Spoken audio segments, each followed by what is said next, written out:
A paz do Senhor a todos os irmãos, glorificamos a Deus pela oportunidade de estarmos aqui na Escola Bíblica Dominical, Assembleia de Deus, Belém Valinhos. Te louvamos a Deus pela oportunidade, iremos orar ao Senhor, depois também estaremos louvando a Deus. Querido Deus, nosso Pai que estás nos céus, no nome de Jesus, nós te louvamos, te agradecemos por poder estar aqui na tua presença nesta manhã, Senhor. Queremos, Senhor amado, aqui pedir a tua bênção, pedir, Senhor, para que o teu Espírito Santo, Senhor, fale aos nossos corações, fale o nosso entendimento, para que possamos compreender a tua palavra. Pai, abençoa todos os nossos irmãos, amigos que estarão conosco, Senhor, nessa transmissão. Deus, ajude-nos, Senhor, no nome de Jesus Cristo, Senhor, nos dá vitória nesta manhã, Senhor. Fica conosco, nos ajudando, nos abençoando, Senhor amado. Em nome de Jesus, nessa manhã de domingo, nós te pedimos, te agradecemos, no nome de Jesus. Graças a Deus por estarmos junto com os irmãos nesta manhã. Que Deus abençoe, que Deus ajude a todos que estão conosco, que Deus possa dar a vitória. Vamos ouvir um hino ao Senhor. Os nossos irmãos lá do Parque das Figueiras, da nossa igreja no Parque das Figueiras, estarão louvando a Deus junto conosco o hino 447, Nascer de Novo, da nossa harpa cristã.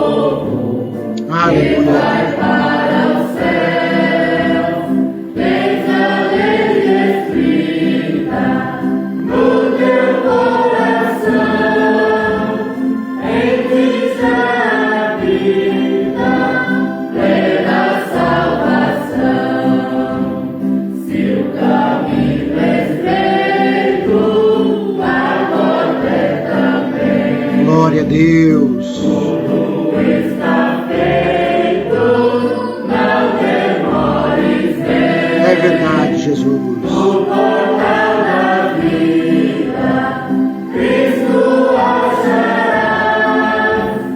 Ao fim da vida, lá no céu tu estarás. Já desceste as águas, passaste o tens ainda as mágoas no teu coração. Foste batizado como foi Jesus. Aleluia. Segues ao seu lado para o céu de luz. Se o caminho é estreito, a porta é verdade, meu Deus, nos dá vitória. Tudo está feito, não demores, vem. No portal da vida, Cristo acharás. Ao fim da vida, lá no céu tu estarás.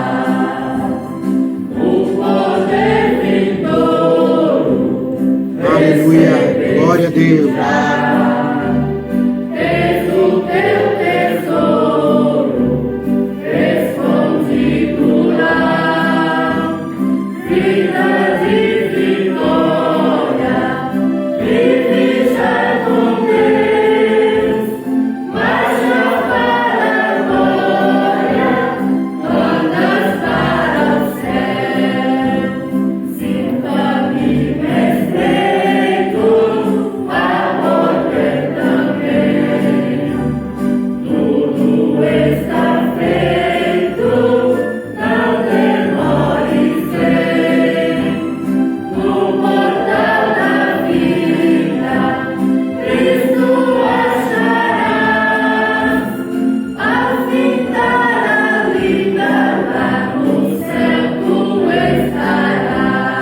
Aleluia, graças a Deus.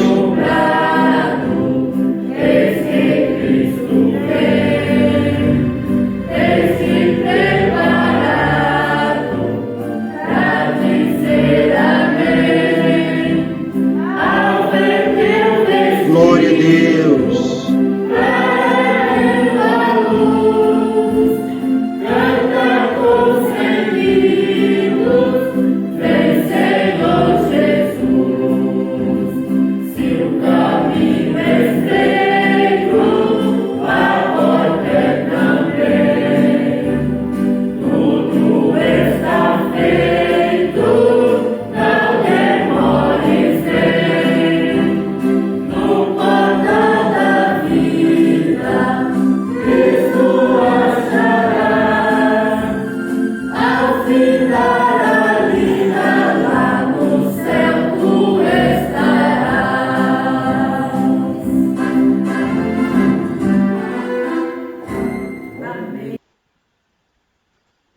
Aleluia, glória a Deus.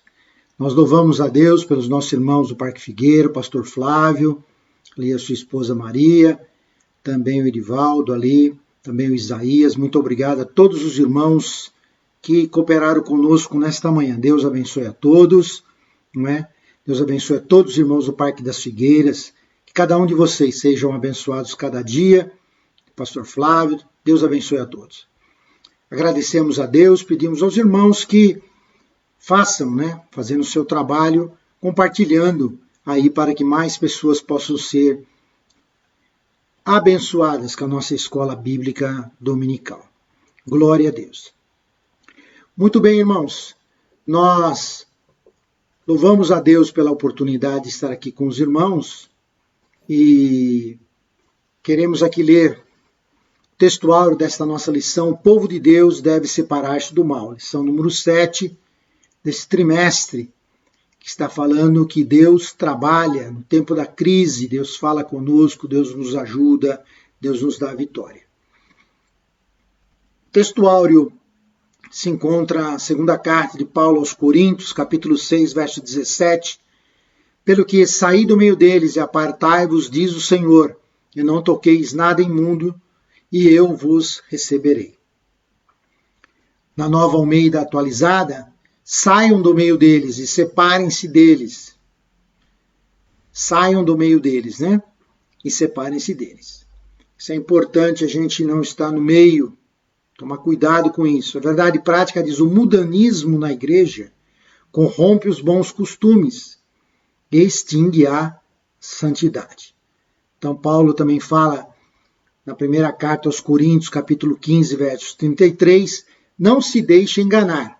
As más companhias corrompem os bons costumes. Ou, na versão tradicional, as más conversações. Conversações ruins se dá com pessoas ruins. Então, não se deixe enganar. Então, tomar cuidado com isso, não é? Logicamente que é importante nós entendermos isso. Cuidado para não entrarmos no engano, no erro, dado que os costumes do mundo são diferentes dos costumes cristãos. Então, cuidado com isso, Cuidado com a maneira do mundo pensar. O mundo pensa e faz do jeito que ele imagina, mas nós temos uma bússola, nós temos a palavra de Deus que nos dá a direção. Então, nós temos que estar na palavra, na doutrina. Aqui nós estamos falando de costumes, pensando em roupas ou formas, não é isso que nós estamos falando, não. Nós estamos falando que, comparado à palavra de Deus, o mundo tem os seus costumes, ou seja, as suas formas de ser, que nós temos que tomar cuidado para não corrompermos com o mundo. Cuidado, Tem que tomar muito cuidado. Deus que nos dê graça para nós ficarmos puros, diante do Senhor, ou seja, separados. Por isso que fala que o povo deve separar-se do mal, o povo de Deus. A leitura bíblica em classe encontra-se em Esdras, capítulo 2, versos 59 e 62, e mais alguns outros versos e capítulos. Também eles subiram Tel-Melá, Etel-Arsa, Querube, Adã e Iber, porém não puderam mostrar a casa de seus pais e sua linhagem, se de Israel eram. Os filhos de Delaías, os filhos de Tobias, os filhos de Necoda, 652. E dos filhos do sacerdote, os filhos de Abaías, os filhos de Cós, os filhos de Barzilai, que tomou mulher das filhas de Barzilai, o Gileadita, e que foi chamado do seu nome. Estes buscaram seu registro entre os que estavam registrados nas genealogias, mas não se acharam nelas, pelo que por imundos foram rejeitados do sacerdócio. Pontuando na Nova Almeida, né, no verso 59, diz: as suas famílias e a sua linhagem eram de Israel. Foram verificar, foram analisar, né? Eles não puderam provar que as suas famílias e a sua linhagem eram de Israel. Também no verso 62, eles procuraram no registro nos livros genealógicos, porém não acharam. Por isso foram considerados impuros para o sacerdócio. Esdras capítulo 4, verso 2 e 3. Chegaram-se a Zorobabel e aos chefes dos pais e disseram-lhes: deixai-nos edificar convosco, porque, como vós, buscaremos a vosso Deus, como também já lhe sacrificamos desde os dias de Esar-Adom, rei da Síria, que nos mandou vir para aqui. Porém, Zorobabel e Jesua, ou Josué, e os outros chefes dos pais de Israel lhes disseram: não convém que vós e nós edificamos casa a nosso Deus, mas nós sós a edificaremos ao Senhor, Deus de Israel, como nos ordenou o rei Ciro, rei da Pérsia. Eles queriam ajudar ali, está falando dos samaritanos, no verso 2, deixa-nos ajudar na construção, eles queriam ajudar. Porém, aqui no verso 3, Zorobabel está falando: vocês não têm nada a ver conosco na construção do templo. Também em Esdras 6, verso 2 e 4. Em Aqumetá, no palácio, que está na província de Média, se achou um rolo, e nele estava escrito um memorial que diziam assim: no ano primeiro do rei Ciro, o rei Ciro deu esta ordem, com respeito à casa de Deus em Jerusalém.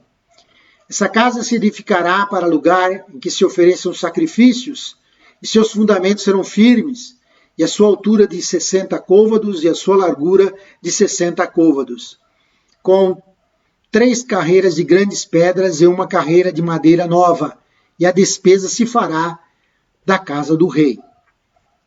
Aqui no Nova Almeida, ele fala no verso 2 em Equibatana, né?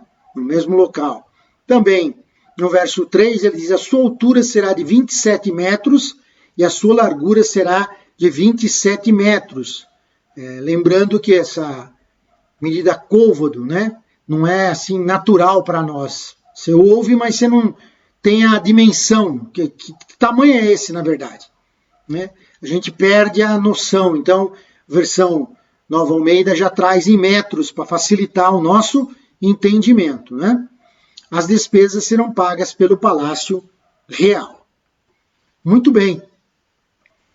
Na nossa introdução é importante nós colocarmos aqui que os judeus eles ficaram no cativeiro e adotaram uma vida contaminada, misturando com outras nações.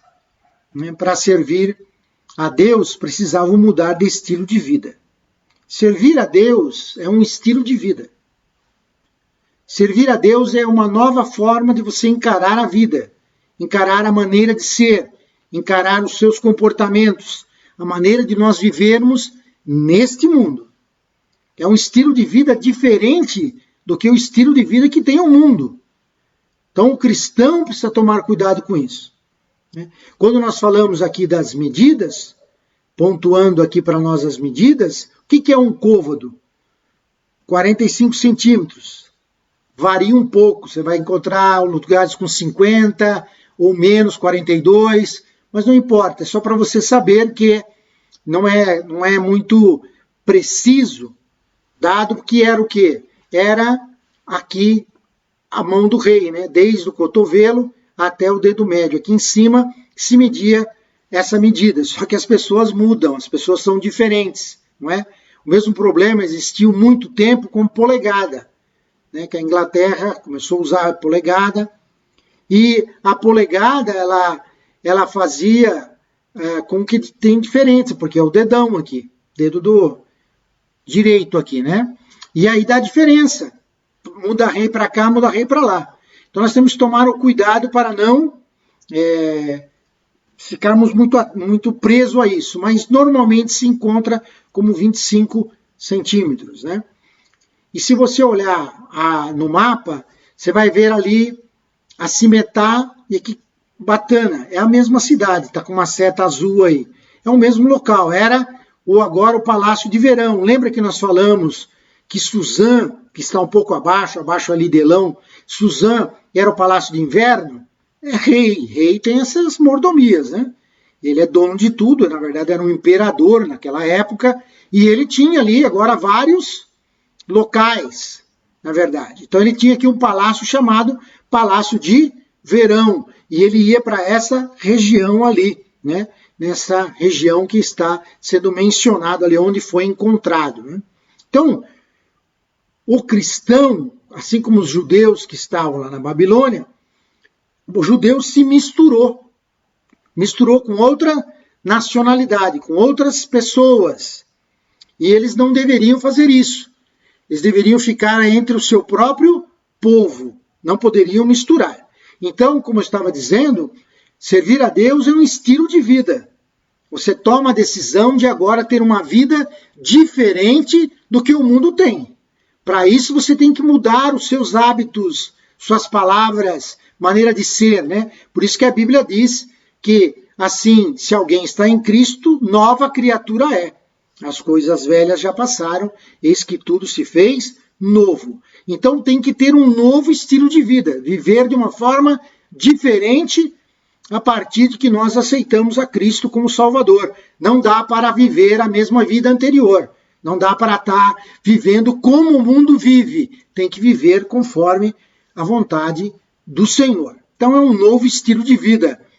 Você tem que decidir. Você tem que fazer. Você tem que se esforçar a viver uma nova vida, a nova vida em Cristo Jesus. Muito bem, glória a Deus. No primeiro tópico da nossa lição, o povo deve separar-se do mal, somente os judeus retornariam a Judá. Bom, aqui tem uma figura difícil de enxergar, eu sei disso, mas eu quis colocar para os irmãos entenderem a dificuldade que é você ter uma marca ou a genealogia colocada no papel. Né? Nós, brasileiros, não temos muito costume com isso, né? A gente lembra do avô, quando muito do bisavô, e olha lá, se consegue e depois ninguém mais sabe nada. Por quê? Porque para isso você precisa colocar no papel, escrever toda a descendência para não esquecer, para saber nomes, onde, datas, para que ter essa ideia e conhecer a sua árvore genealógica. Agora, aqui inclusive eu não encontrei, nem em português não consegui encontrar uma genealogia tão completa como essa, né? The Levitical Priesthood. O que significa isso? É o sacerdócio levítico, né? O sacerdócio levítico. Por quê? Porque havia uma ordenança de Deus, que teria que ser a descendência de quem? De Levi, depois da casa de Arão, né? Lá embaixo está mencionado ali em vermelho, que é justamente a época que nós estamos falando. Lá no final tem lá Neemiá, Esdra, que está falando de Neemias e de Esdras, né? No português. E vai falando de todos a sua genealogia, a sua descendência, da onde eu vim, qual é a minha família. Então, por que eles foram rejeitados do sacerdócio? Porque não faziam parte, misturaram, não conseguiram comprovar.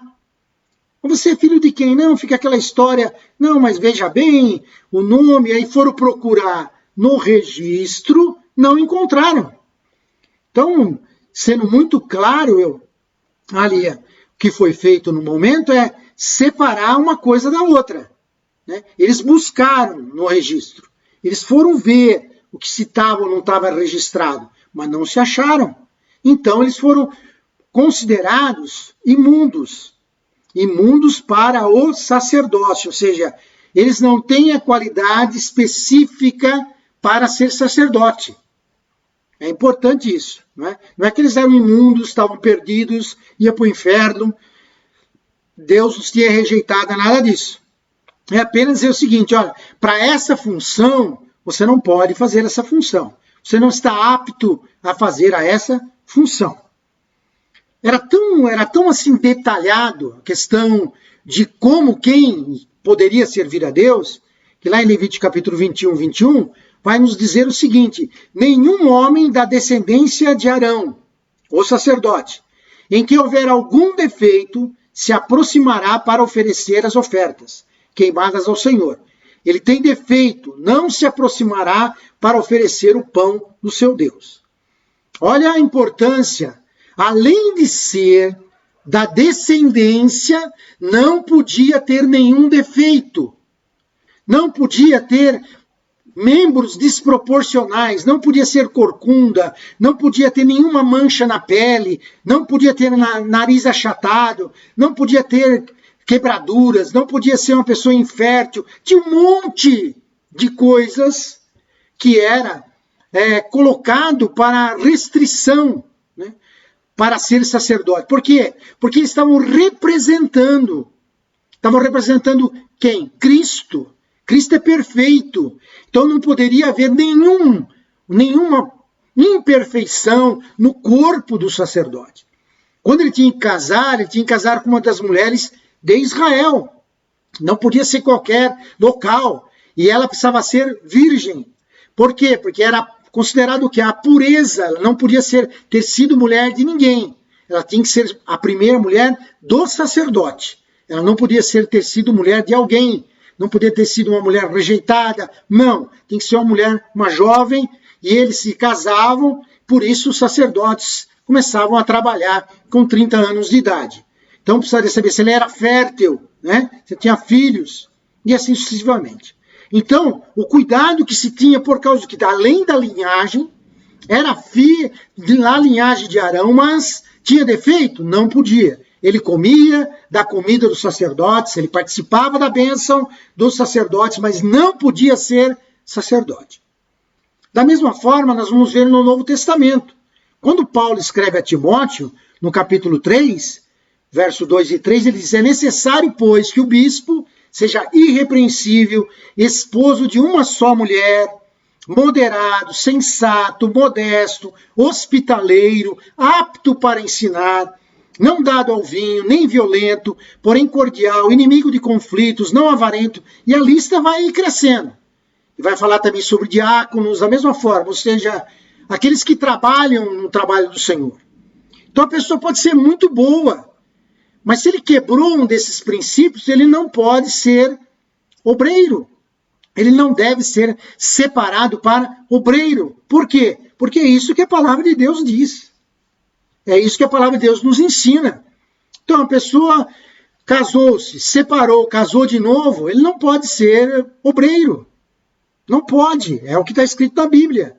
Não é como alguns têm falado por aí, não. Esposo de uma mulher, de uma só mulher. Agora eu sou só esposo de uma mulher. Estou casado com uma só, não sou bígamo. Não é isso que a Bíblia está falando. A Bíblia não está falando de bigamia ou poligamia aqui. Está falando que é marido de uma só mulher. Então, se já é de duas, não tem aqui o privilégio de estar no sacerdócio. Ou seja, o privilégio de ser uma pessoa que entra para a ser sacerdote na casa do Senhor. Agora, como nós chamamos os pastores, obreiros da casa do Senhor. Por quê? Porque a Bíblia coloca essa regra. Então nós devemos ser fiéis à palavra do Senhor. Tomar cuidado, né? Tomar todo o cuidado possível. É crente, é salvo, vai para o céu. Ninguém está falando isso, ninguém está mexendo com salvação de ninguém. Você vai fazer as suas obras, as obras serão feitas, receberá galardão. Só não está apto para ser alguém do ministério. É assim que a Bíblia nos ensina. Então, eles tinham essa dificuldade, se misturaram, casaram com pessoas que não eram, tinham filhos, tudo, mas quando foi procurar na genealogia não podiam. E aí, como eu disse, mesmo estando na genealogia, se tivesse defeito, não podia servir na casa do Senhor. Recebia a bênção, mas não podia servir, não podia fazer sacrifício. Tudo isso era o cuidado que Esdras estava fazendo ali. Para quê? Para que o povo de Deus não estivesse, ou a obra, ou o sacerdócio, não estivesse contaminado com outras nações. Muito bem. No 2.1, ele vem falar para nós, judeus não aceitaram a ajuda dos samaritanos. Aí o 2.1 diz, quem eram os samaritanos? Né?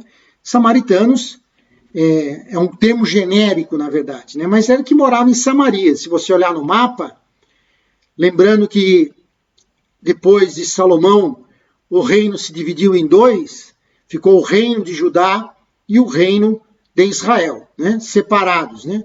2 tribos, Benjamim e Judá, no reino de Judá, e as outras 10 tribos, todas foram ficaram com o reino de Israel.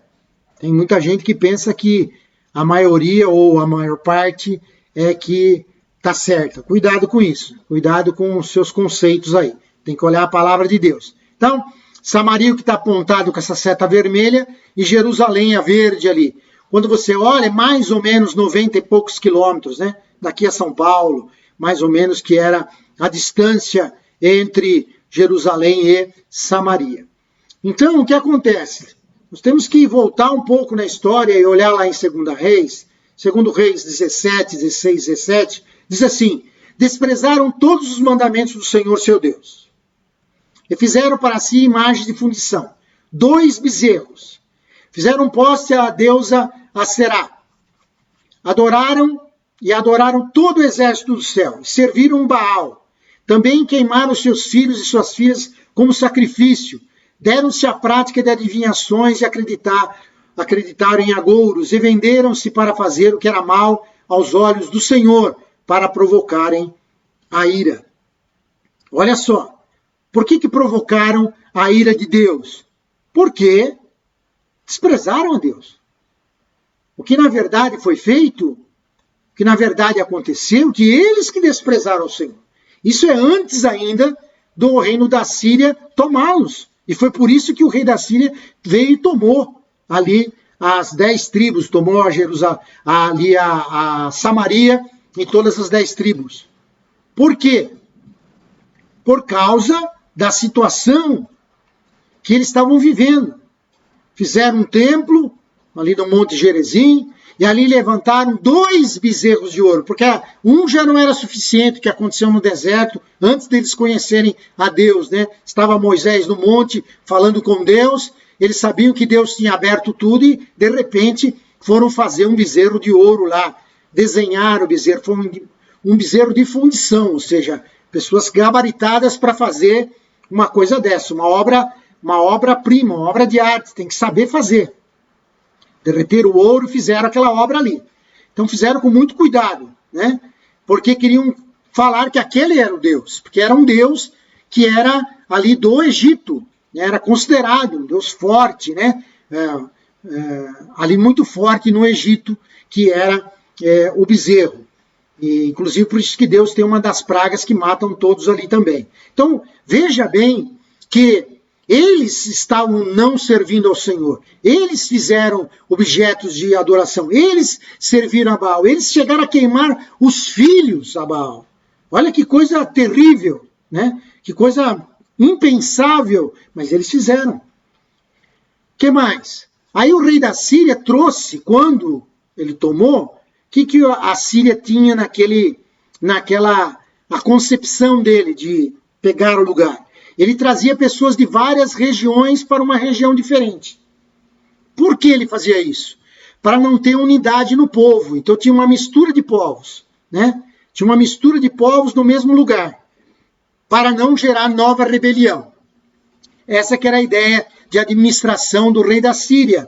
Ou seja, ele trazia vários povos, se misturava, aí misturava as religiões, aí misturava as famílias, e começou a virar um outro povo, né? Todo misturado. Era isso que ele fazia. Para quê? Para evitar rebelião, para evitar que eles se rebelassem, tivessem unidade e rebelassem contra aquele que estava eles dominando, que no caso era o rei da Síria. Então ele trazia para cá, né? Então começou a ter lá, os leões começaram a comer gente lá, inclusive mandaram um sacerdote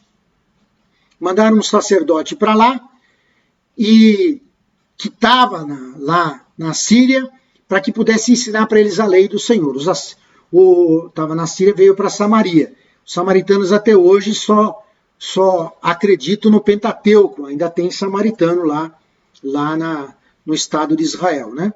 Então, para os irmãos entenderem a dificuldade que isso fez.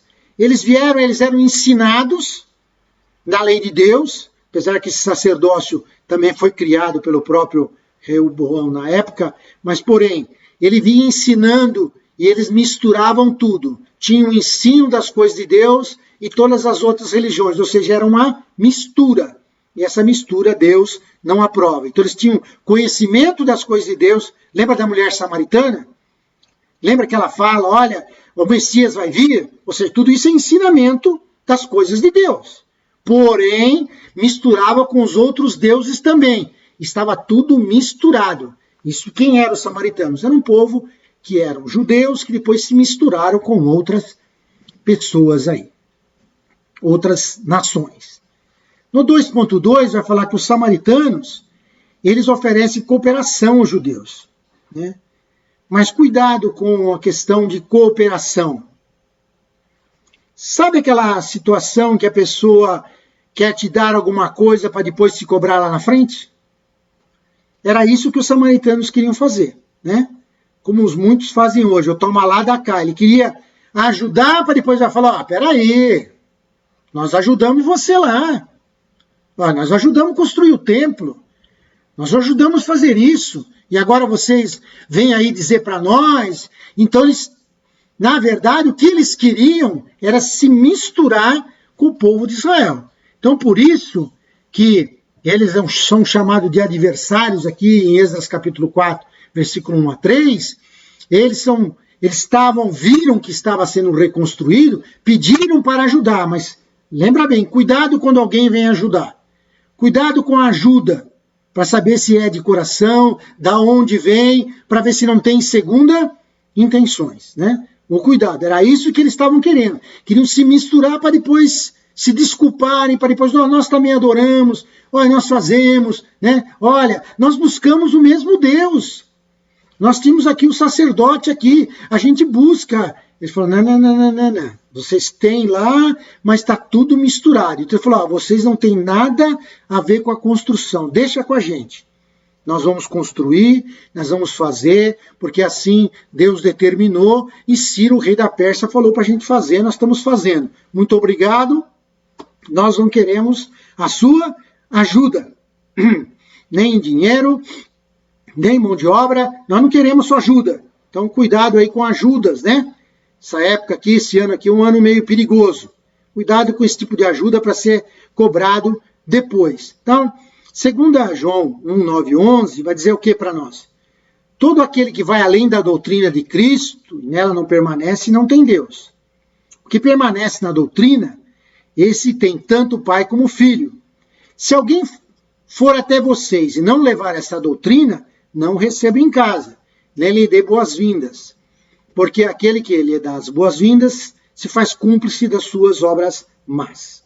Então aqui quando João está nos ensinando, falou, olha, a pessoa não traz a mesma doutrina, não é a doutrina da denominação, nós estamos falando de doutrina, palavra de Deus, estamos falando do ensino da Bíblia Sagrada, né? Doutrina dos apóstolos, nós estamos falando do que está ensinado, que está sendo ensinado na Bíblia.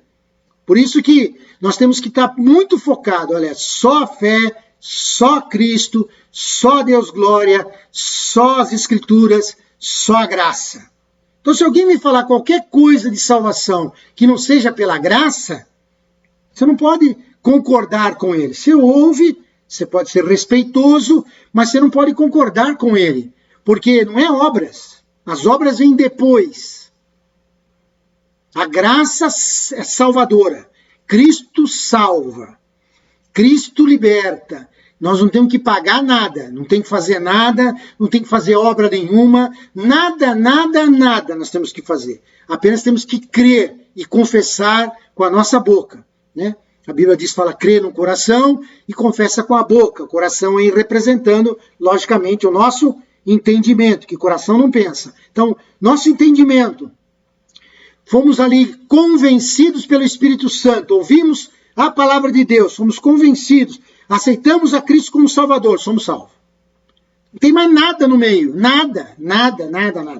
Então não tem obra nenhuma. Então se alguém vem pregar um outro evangelho, que é por fazer alguma coisa, você não pode aceitar. Então é isso que João está nos ensinando. Cuidado, se a pessoa vem com outra doutrina, cuidado, não se misture. Cuidado, a palavra de Deus, né? É Deus, é Cristo, é só as Escrituras. Não é o livro tal, fulano de tal, que recebeu uma revelação de anjo. Cuidado com essas coisas. É Bíblia, é o que Paulo fala. Se alguém vir pregar um outro evangelho, não ouça. Né? O evangelho é esse. Mas nem que um anjo vier. Esquece, porque não tem. Anjo não vai vir, não foi dado aos anjos essa revelação. Lembra quando o anjo foi falar com Cornélio? Ele fala com Cornélio o quê? Olha, a verdade. Você está orando, Deus ouviu. Você está dando esmola, Deus viu. Agora chama Pedro. Por quê? Porque eles não estão aptos a falar nada de salvação. Ele só veio dar uma mensagem para que aquele homem, um gentil, pudesse chamar o judeu Pedro, para que judeu Pedro viesse a pregar a ele o evangelho de Cristo. Então é só Cristo, é só a graça, é só as Escrituras, não é mais nada que venha inventar por aí. Então cuidado para a gente não se misturar com conceitos, com maneiras. Não, porque o pastor fulano de tal falou. Cuidado, vai na palavra, olha, é o que diz a Bíblia. Né? Os bereanos, eles eram mais minuciosos. Vão buscar nas Escrituras para ver se isso é isso mesmo. Então, muito cuidado, né? Sempre procurando olhar na palavra de Deus, porque nós homens erramos, mas a palavra de Deus não. E cuidado, a palavra de Deus ela é inerrante, infalível, imutável. Muitas vezes nós não a compreendemos, nós é que não entendemos, não que ela está errada. Muito bem. No 2.3, está dizendo que eles não aceitaram a ajuda dos samaritanos. Os samaritanos procuraram aparentar-se com os judeus. Os samaritanos tornaram-se inimigos dos judeus, o 2.4. Então, nos 2.3, em Esdras 9, diz assim, tanto eles como seus filhos casaram com mulheres desses povos, e assim a linhagem santa se misturou com os povos dessas terras. Os chefes magistrados foram os primeiros a cometer esse pecado. Não podiam misturar, mas eles misturaram. Estavam lá 70 anos lá na Babilônia e fizeram esta problemática, né? Esta dificuldade de eles não conseguirem ali viver uma vida pura. Eles simplesmente ficaram numa situação que nós vamos ver que era o quê? Uma contaminação, dado que eles se misturaram. E aparentar-se é isso, não é? Se você olhar para a história dos reis, por exemplo, da Europa, para ficar mais fácil, você vai ver que eles casavam com os filhos. Os filhos se davam em casamento com as filhas do outro rei para se aparentar, para poder ficar juntos, para um não atacar o outro, né? Era assim uma questão de eles fazerem isso para se livrar do problema. Aparentar-se com outras nações. É muito comum, se você olhar na genealogia dos reinos que nós vamos ver, tem uma mistura de reinos para eles poderem se aparentar. Então, o cuidado, né, que a gente deve ter aí com isso aí. Por que deve ter cuidado? É porque é o que está na Bíblia. Vamos olhar agora para o Novo Testamento. 2 Coríntios 6:14 vai dizer, não se ponham em julgo desigual com os descrentes. Pois que sociedade pode haver entre a justiça e a iniquidade? Ou que comunhão existe entre a luz e trevas? Nós temos que tomar cuidado com o julgo desigual, né? O moço, lembrando que essa lição tanto é para jovens como para adultos, o moço, um adolescente, um moço, né, que tem que tomar cuidado na hora de começar a namorar, né? Não está nem trabalhando ainda e já quer namorar, né? Não ganha um centavo e já quer namorar. Cuidado aí, vai devagar, se foca no seu estudo, foca para você arrumar emprego, para você trabalhar, para você ter condições, né, de oferecer uma vida abençoada aí para a sua companheira. Então, o julgo desigual se dá porque tem pensamentos diferentes. Tem uma totalmente diferente. O mundo tem um estilo de vida. O cristão tem outro estilo de vida. Então, os estilos de vida se conflitam. Por quê? Porque eles estão em trevas, não conhecem a Deus, não conhecem a Cristo, e nós estamos na luz. Quem está na luz vê o que está no escuro. Quem está no escuro não vê. Ele está ali cego. Então, ele precisa do evangelho. Então, cuidado para não se misturar, né? Cuidado para não se misturar. Muito cuidado, né? A vida do cristão tem que ser um estilo de vida, procurar dentro dos filhos de Deus, né? Nós temos muitas igrejas, muitos crentes, né? Muitos jovens. Cuidado para você não se misturar, né? Se possível, até da mesma denominação. Por que eu digo isso? Não é preconceito, não. Se não for, não tem problema também. Porém, uma denominação que segue a palavra de Deus, a mesma doutrina, e o cuidado é o seguinte, você vai ter que tomar uma decisão lá na frente. Se ela ou ele vai vir congregar com você, ou você vai congregar com ela. Porque não tem como um casal ficar separado, servindo a Deus um numa igreja, outro na outra igreja. Nem no nosso próprio campo de trabalho. Jamais uma pessoa pode, ele, por exemplo, congregar na nossa sede ou congregar em uma de nossas igrejas no bairro. Não faz sentido. Isso não faz sentido. Por quê? Porque vocês têm que estar no mesmo dia, no mesmo local, adorando a Deus juntos. Nada de um estar num local lá no Parque das Figueiras e o outro na sede, ou qualquer outro que seja. Temos que tomar cuidado com isso, servir a Deus juntos, né? A família tem que estar junta, os filhos têm que estar juntos no mesmo local. Tem que ser decidido o local, servir a Deus. Então, se você tem com uma outra denominação, a moça ou moço e se casam, tem que tomar uma decisão aonde vão servir a Deus. Então, por isso que, se possível, dentro da mesma denominação, vai facilitar a sua própria vida no futuro. Muito bem. Então, o cuidado deles se misturarem. Então, o cristão não pode se misturar também. Lembra do estilo de vida. Eu tenho um estilo de vida diferente do mundo. Então, para isso, eu preciso tomar cuidado, servir a Deus, né, e ser muito vigilante. Por isso que a Bíblia fala, vigiai e orai. Eu sei que pode ser bonito, que pode ser muito bonito, pode ser muito bonita. Cuidado, né? Vai orar a Deus e se for para ser, tem que ser cristão primeiro. Primeiro cristão, depois namorado. Muito bem. O 2.4 diz, os samaritanos tornaram-se inimigos dos judeus, né? Tornaram-se inimigos dos judeus. Lembra que por causa que quebrou já os dois reinos, já tinha um problema já. E depois que aconteceu da Síria tomar ali o reino do norte, piorou a situação, né?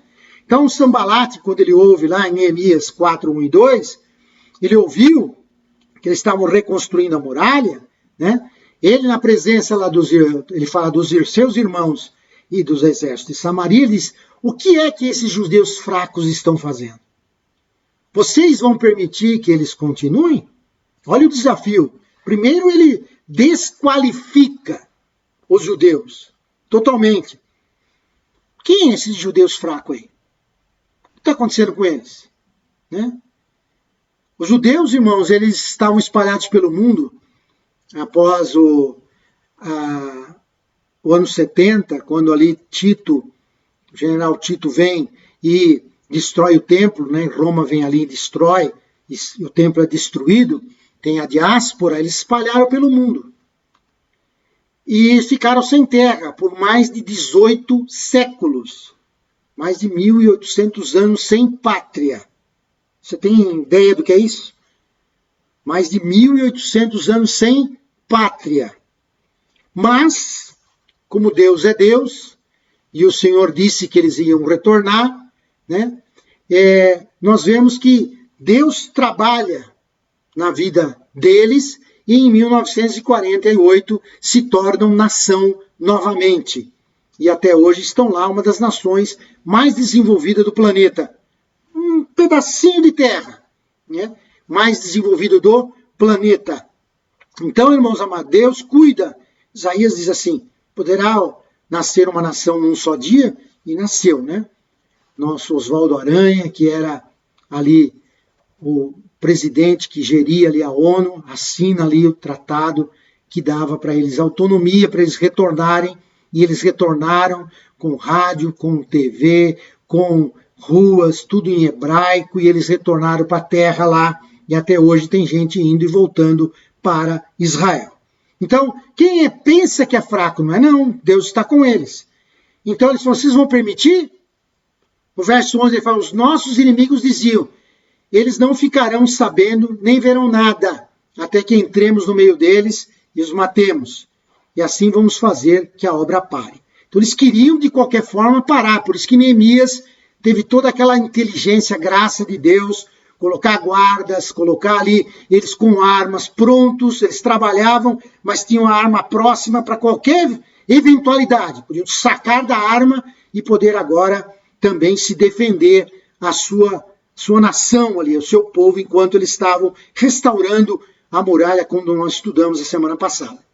Agora, quando nós olhamos para o Novo Testamento, Jesus traz um conceito fortíssimo para nós, né? Por isso que ser cristão não é brincadeira, ser cristão é um peso, é uma coisa tremenda que Deus fez conosco, né?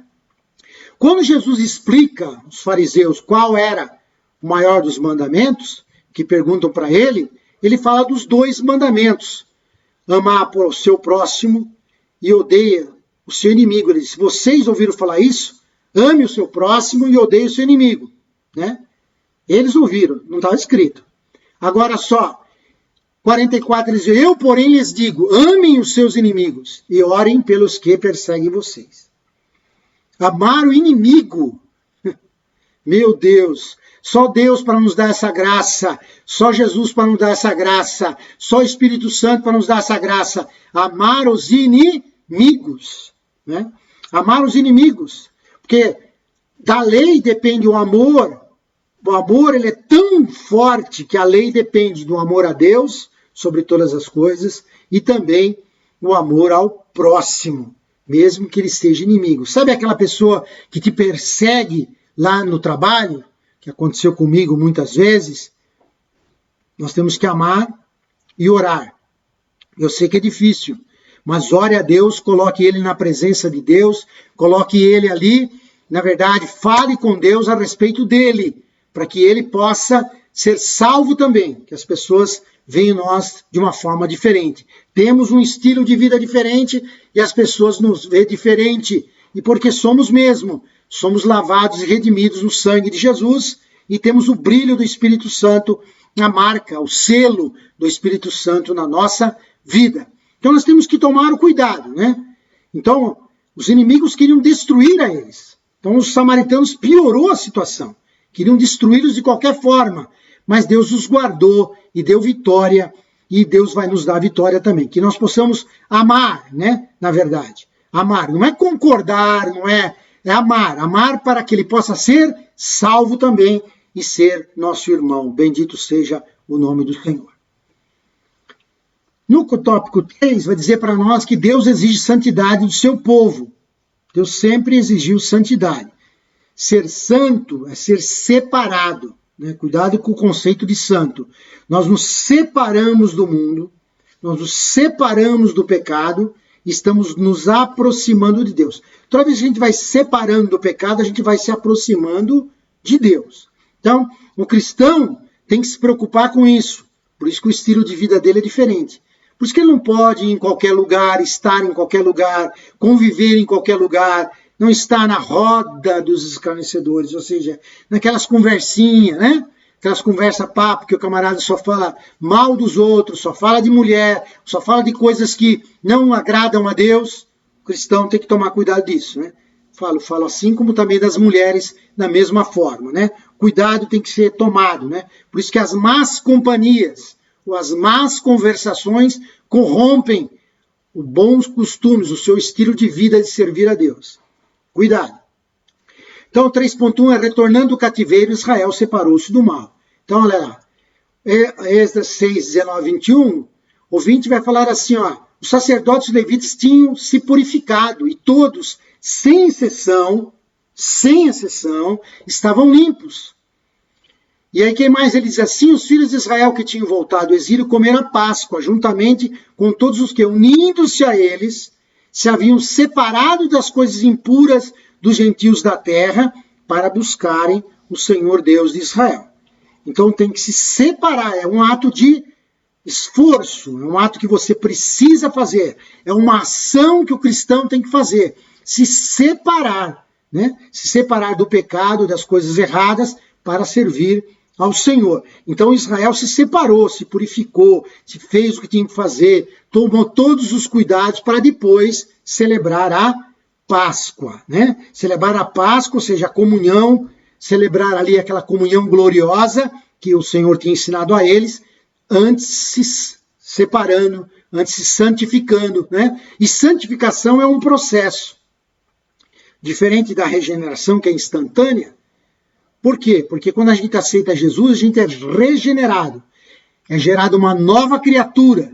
É regenerado, gerado de novo, né? Novo nascimento. É uma nova data de nascimento. Nascimento espiritual. E aí agora a santificação é um processo. É dia a dia. A gente vai se santificando, se separando das coisas que não agradam a Deus. Quando Josué se preparou para passar o Jordão, 3.2 diz, o que ele fez? Ele disse assim para o povo, santifique-se, ou seja, se separem, se preparem, né? Porque amanhã o Senhor fará maravilhas no meio de vós. E aí quando, no outro dia, ele ordena ao sacerdote para dizer, olha, vocês vão com a arca na frente, fica 1 quilômetro mais ou menos, vão lá, vão na frente, a hora que o pé do sacerdote tocar a água vai parar. Por quê? Porque era assim que Deus quis fazer. É um rio. Eles passaram o Jordão. Eles passaram o Jordão.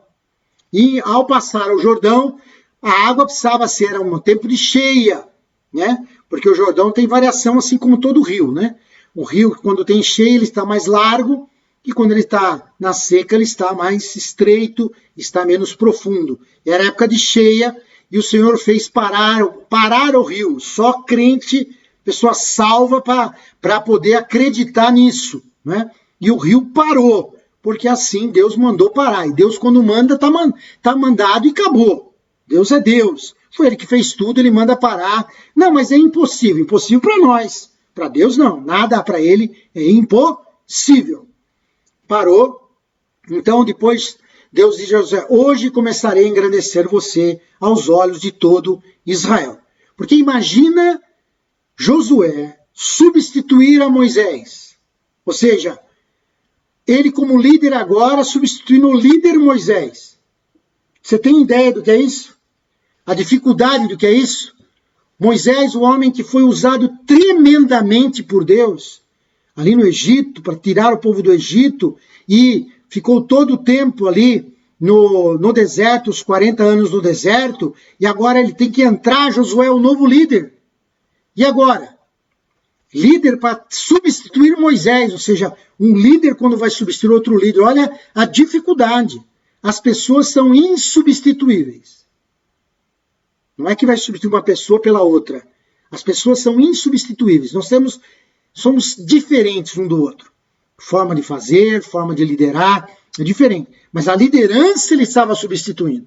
Liderança, então o povo estava acostumado com Moisés, o jeito de Moisés, como Deus usava Moisés. E agora, esse Josué, quem é? O que vai acontecer?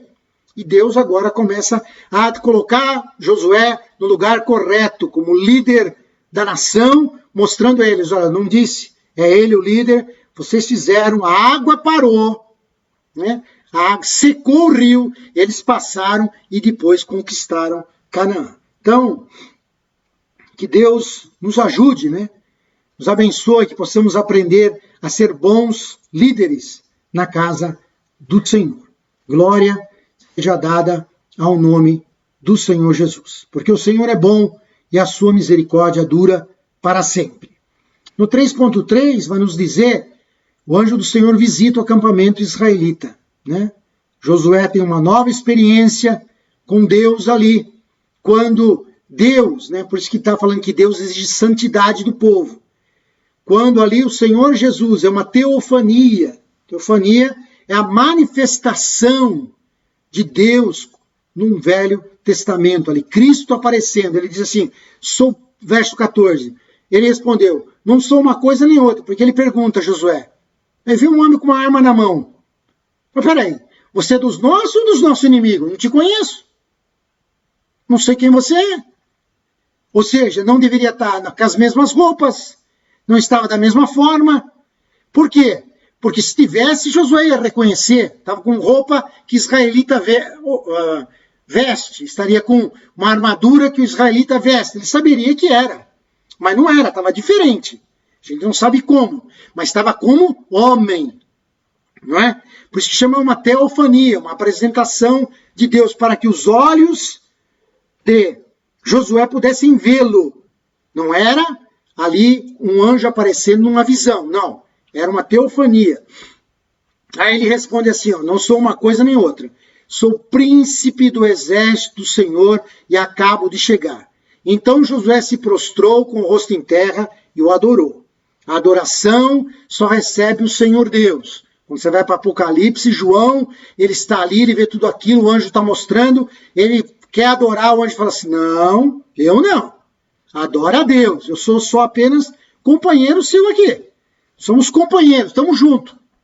Eu não sou nada, não sou para ser adorado em nada. Então, quem recebe a adoração é só Deus. Por isso é a prova da teofania. É príncipe. Príncipe porque é filho de quem? Não é? Então, o Senhor Jesus Cristo aparecendo para ele e diz, olha, tira a sandália dos pés, porque o lugar em que você está é santo. O lugar em que você está é santo. Mas peraí, como assim? É porque quem era santo, quem estava ali, que era o Senhor. Né? Assim como apareceu a Moisés lá naquela sarça ardente. Tira a sandália dos pés, porque o lugar é santo. Ficou santo porque chegou o santo. Chegou o Cristo, o Todo-Poderoso ali. Em contrapartida, então nós estamos falando da santidade, a gente se separar, o cuidado que nós temos que ter. Em contrapartida, no ponto 4, 3.4, vai dizer que Israel é derrotado pela pequena cidade de Ai. Por quê? Porque havia pecado. Então Josué, de novo, no capítulo 7, verso 13 e 15, ele diz, levanta-te, santifica o povo, santifique-se para amanhã, porque assim diz o Senhor Deus de Israel, há coisas condenadas no meio de vocês, ó Israel. Então, vocês não poderão resistir aos seus inimigos. Ou tem anátema, como diz na versão tradicional. Então, Acã deixou as coisas, roubou o que tinha aqui, pegou lá, não deveria, levou para sua tenda, cobriu, ninguém sabia que estava ali, ninguém sabia. Ninguém sabia, mas Deus sabia. Ninguém sabia, mas Deus sabe. A pessoa pecou, ninguém sabe, mas Deus sabe. A pessoa errou, ninguém sabe, mas Deus sabe. Por quê? Porque Deus é Deus, Ele é onisciente, sabe todas as coisas. Então aqui, Josué foi clamar a Deus, como que nós perdemos uma guerra numa cidadezinha minúscula? O que aconteceu? Ele até mandou um exército muito menor. Não, isso aí... Vamos usar uma expressão aqui, né? Isso aí é café pequeno, uma cidadezinha aí que nós conquistamos Jericó.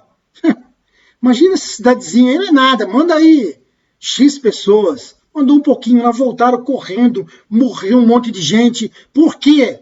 Porque tinha pecado. Então ele vai clamar a Deus, Deus responde, né? Deus mostra e é tudo destruído aí. É muito triste, mas vai a família. Por isso que o pecado tem consequências terríveis. A família sofre junto, é todo mundo, tudo que ele tinha, tudo foi queimado, destruído, né? Ele foi ali apedrejado, ele, a família, mortos e depois queimados para tirar ali o problema de Israel. Então é muito sério, né? Muito sério. Por isso que a santificação é uma coisa importante. Então temos que ter um novo estilo de vida, uma vida nova, uma vida com Deus, né? Uma vida separada para o Senhor. Quando nós olhamos para o item 4, ele vai dizer: devemos manter uma vida de separação do mal, né? Devemos ter uma vida de separação do mal. Estou falando de vida. De novo, nós estamos falando de estilo de vida, né? 4.1 diz: os judeus mantiveram-se separados dos samaritanos. Isaías 52 vai falar para nós que fora, saiam de lá, não toquem coisa imunda, saiam do meio dela, purifiquem-se. Quando ele está fazendo essa profecia, que é usada por Paulo em Coríntios, né? Ele fala sobre esse mesmo versículo, justamente do quê? De separação, que o povo tem que se manter puro para servir ao Senhor. E aí o Senhor irá adiante de vocês, se vocês fizerem isso. O Deus de Israel será a sua retaguarda. Olha que interessante. Ele fala de o Senhor irá à frente e será a retaguarda também. Ou seja, o crente está protegido, tanto pela frente como pelas costas, que é o maior problema quando você pode ser atingido pelas suas costas, porque a gente olha para frente. Nós não sabemos o que está atrás. Mas Deus sabe. Então ele vai diante para te abrir o caminho e te guarda atrás também. Ou seja, nós cristãos estamos protegidos pelo Senhor, né? Por isso que tem que se manter separado do mundo. Nós temos que estar separados do mundo, ter um estilo de vida que nos separa do mundo. Por quê? Porque a obediência, ela atrai as bênçãos de Deus. Não é que nós corremos atrás de bênção. As bênçãos é que nos alcançam, né? Deuteronômio, quando o Senhor, ali Moisés está trazendo para eles a palavra, ele diz: se vocês ouvirem atentamente a voz do Senhor, seu Deus, tendo cuidado de guardar todos os seus mandamentos, Deus vai exaltar a nação. Aí ele começa falando das bênçãos. Benditos serão na cidade, benditos no campo, bendito o fruto do teu ventre, bendito o fruto da tua terra. Tudo é bendito, tudo é maravilhoso, tudo é vitória sobre vitória, porque Deus é bom e a sua misericórdia dura para sempre, porque Ele é todo poderoso, Ele é santo, né? Bendito, bendito, bendito. Esse é o nosso final. E vem, né? Nós somos benditos ao entrar, somos benditos ao sair. Somos benditos ao entrar, somos benditos ao sair. Porque tem vezes a gente entra, né? E é difícil sair. Nós entramos e é difícil sair. E Deus vai nos dar sabedoria para entrar e para sair. Então a obediência, ela traz as bênçãos. As bênçãos perseguem os obedientes, né? As bênçãos vão caindo, Deus vai abençoando, Deus vai dando vitória no nome do Senhor Jesus Cristo. No 4.2 vai dizer: a Bíblia mostra exemplo de servos de Deus que duvidaram se valia a pena manter a sua linha de separação do mal. Nós temos que tomar grande cuidado com isso, né? Que é o que aconteceu com Asaf. Nós temos que tomar um grande cuidado. Por quê? Asaf, lá no Salmo 73, ele diz: de fato, Deus é bom para com Israel, para com os de coração limpo. Quanto a mim, porém, quase me resvalaram os pés, ou quase eu escorreguei. Pouco faltou para que se desviassem os meus passos. Porque eu invejava os arrogantes ao ver a prosperidade dos maus. Então, quando a gente fica focado no lugar errado, a Bíblia diz para nós, olhando para Jesus, o autor e consumador da fé, nós não temos que olhar para outro lado, temos que olhar para Cristo. Porque ele ficava olhando, Asaf estava olhando, porque eles eram ruins, eram pessoas arrogantes, tinham dinheiro, eram prósperos. Ele falava: olha só, eles não sofrem nada, eles estão ricos, eles estão bem, estão saudáveis. Cuidado, né? Aí no verso 13 vai dizer assim: foi inútil conservar o puro meu coração e lavar as minhas mãos da inocência. Olha só, ele está considerando como se a vida dele de cristão, no caso dele judeu, né, servidor a Deus, e o cristão, ele ficar agora, não adianta esse negócio de ser crente e ser puro, e ser cuidadoso, e tomar cuidado, e ser separado do mal. Não adianta, porque olha os ímpios que estão fazendo. Olha como eles são abençoados. Olha como eles têm tudo. Olha como eles são prósperos. Cuidado. O sol, ele nasce para o justo e para o injusto. Deus dá a chuva para o justo e para o injusto. Então, muito cuidado. Só que ele, glória a Deus por isso, para onde ele foi? Para o templo. Para o templo. Então, por isso que a Bíblia diz, ó, lançando as vossas ansiedades nele. Lança aquilo que você sente em Cristo, fale com Ele. Ou seja, converse com Ele. Fale com o Senhor. Porque a angústia, essa coisa que você está sentindo, essa dificuldade que você está vendo no mundo, fala com Deus, fala com o Senhor Jesus Cristo. Não deixa você se perturbar por isso. Ele fala, até que entrei no santuário de Deus e descobri qual seria o fim deles. Aí ele entendeu. Aí ele compreendeu.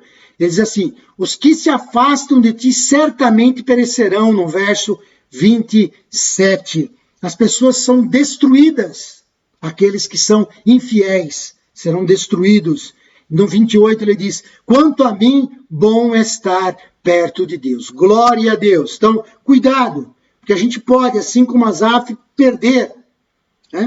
Perder, assim, momentaneamente a visão.